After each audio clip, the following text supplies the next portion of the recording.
The Business Owners Podcast is brought to you by Business and Enever Group with your hosts, Linda Reed-Enever and Clive Enever.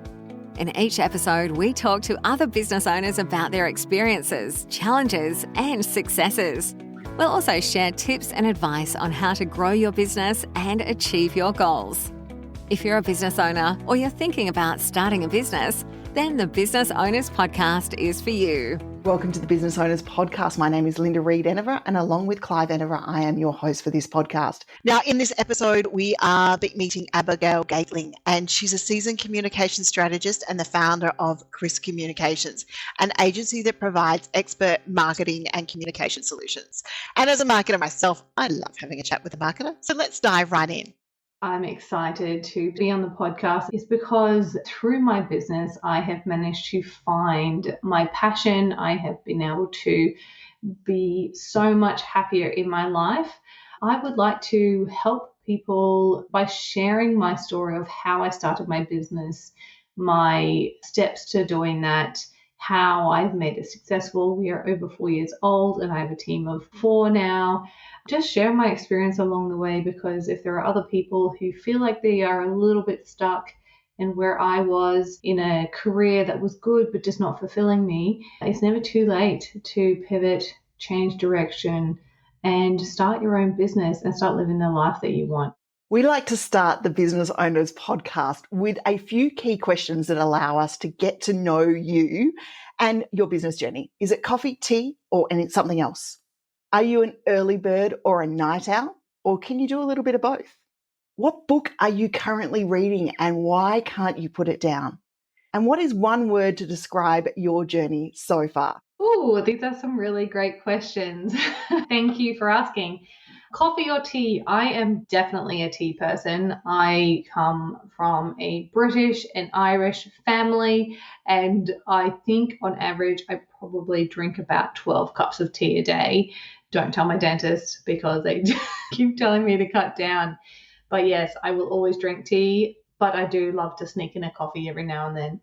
Okay, cool. Am I an early bird or a night owl? I am generally a night owl. I love to sleep. I struggle to fall asleep sometimes because I have so many ideas going on in my brain.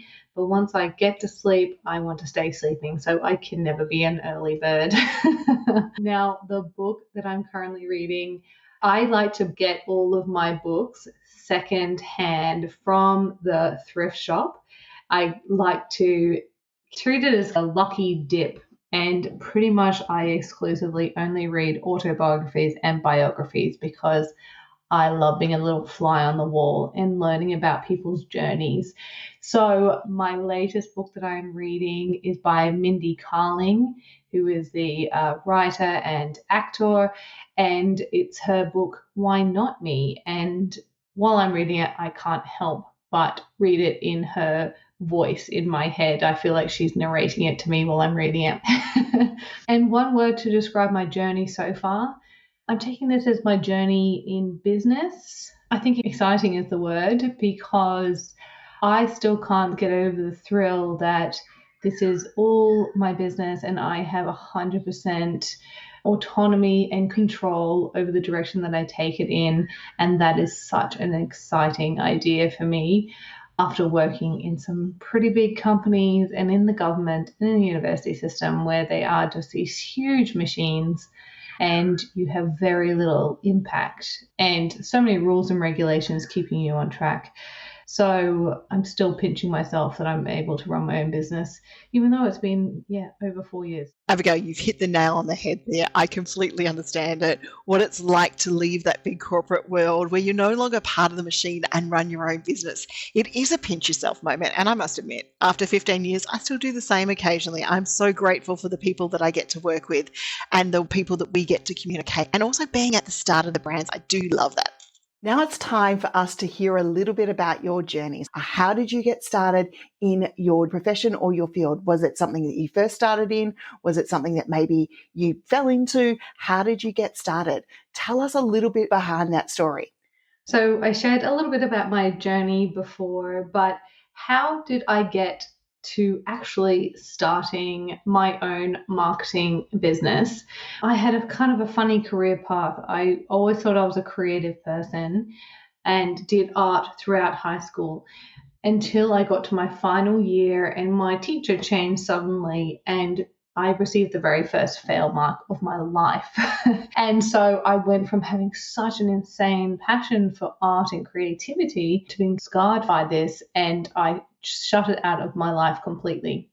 So I went to university to become a teacher, and then I ended up moving into workplace training and adult education. And that kind of took me on a career path of working in the government and working for universities. And eventually I was on a management track, looking after bigger and bigger teams and bigger budgets, and getting further and further away from the creative life that I once had.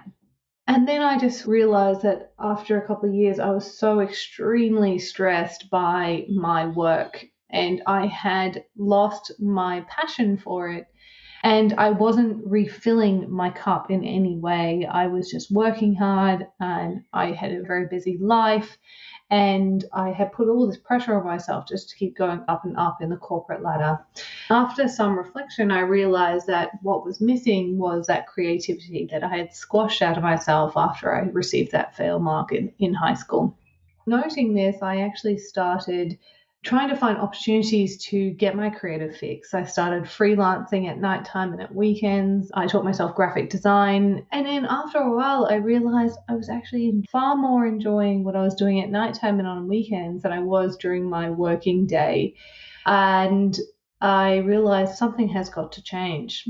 I also was reflecting on my time doing the freelancing and realized there was actually a gap in the market for these micro-sized professional businesses. So the people who are between 1 and 5 staff members in a business, I realized that they were being missed in terms of the marketing offering, and they were crying out for reliable and affordable marketing support. So after a while, I backed myself, I quit my job, and I founded Crisp Communications. And now I get to work with people who quite often, due to their size, they don't have the support or the expertise or the time to do marketing in-house. And so we offer that support as an outsourced offering. And since then, my team is growing rapidly. We have 4 people and we work with businesses all across Australia and a few internationally as well. Was there any defining moments within your journey? What was the moment that was clear to you that this was the thing that was going to work for you or wasn't going to work for you? And just explain that a little bit along the way for us. The defining moment for me to actually quit my job and start my own business was I was watching a documentary on Netflix called 7 Days Out. And it was this show about 7 days out from these really big events and how people prepared for it. So there was 7 days out from a restaurant reopening after 2 years of renovations. There was 7 days out from this massive dog show and how the team were preparing for that. And one of them was 7 days out from the end of this NASA program that had been running for 40 years or something like that. And talking about how they're 7 days out from the end of this project finishing. And the documentary had all these interviews with various members of the team, and they're talking about how exciting it is that this project is finally coming to the end. They've achieved all they need to achieve. They've got all the data they need to get, and what the impact is going to be and what the next iteration of this project will be. And I found myself crying. I realized that I had tears streaming down my face while I was watching this. And it was because these interviews, they were talking about their reflections of their time working together with people in their team and collaborating and coming up with new ideas and spitballing and basically appreciating each other for their talents and for their creative solutions to these problems that they were facing. And I realized that I was crying because I did not have that. I didn't have a team that I loved working with. I didn't have the opportunity to flex my creative problem solving. I wasn't doing something that I was passionate about. And these tears came out of me without me even realizing it. And so I turned to my husband and I said, I'm going to quit my job tomorrow. And so I did. How do you balance your personal life and your business? Wow, yes. Achieving balance between your personal life and your business life can be super, super tough, especially when you are just starting out your business. This is likely the time that you are being a solopreneur. You're the only person working on the business. And so if you're not working, then nothing gets done. So what that means is that you take on more and more work. You end up absolutely just blowing out your work hours. And I certainly felt this in my business. I realized that as we were growing, because there was such a need for the business, we were growing and I was saying yes to everything, taking everything more on to my plate. And then I found myself working evenings, weekends, public holidays, thinking about it all the time and just feeling so exhausted. My husband recognized this and we actually booked a holiday away, and I prepped all my clients, said I'm taking a week off, and took ourselves to the beach. Unfortunately, the first 3 days, all we did was sleep, because my husband runs his own business as well, and he was in a similar position to me, and we had absolutely just run ourselves ragged. We were absolutely exhausted, and we couldn't enjoy our time at the beach because we were catching up on sleep. So that's my lesson to all business owners out there is don't let it get to that point. Make your hire earlier than you think you need to, because it is always a good idea. If you're that busy that you are working so many hours in the day, it means that there is a demand for your business and that there will continue to be a demand for it after you add your new staff member on, and you're likely to be able to fill their plate really quickly if that's the case. That is how I have maintained balance in my personal life and my business life, is that whenever I feel like my days are getting longer and longer and my to-do list is never ending, that's the time that I need to hire someone new. And it is fantastic to welcome someone new into the team, and it gives you a bit more of your time back. So fantastic opportunity to hire someone is great.